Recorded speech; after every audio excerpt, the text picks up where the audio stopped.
মানুষের জন্য আবাসের টাকা তৃণমূলের নেতারা চুরি করে নিচ্ছেন।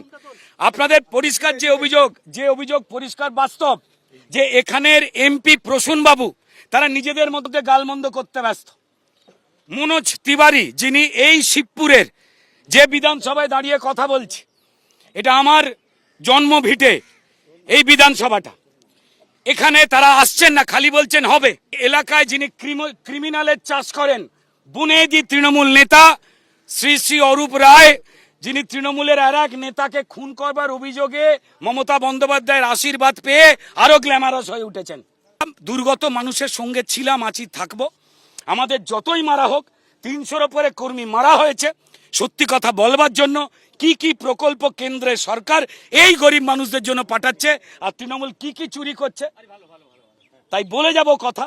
তাতে যত আমাদের কার্যকর্তাদের এরা মারুক ধরুক, আমরা থামবো না যতক্ষণ না পর্যন্ত গণতান্ত্রিক পদ্ধতিকে এই চোরের সরকার, এই মমতা বন্দ্যোপাধ্যায় যাদের বাপের জমিদারি মনে করছে যে মাটিটাকে, সেখান থেকে যতক্ষণ না উৎখাত করছি মানুষকে সঙ্গে।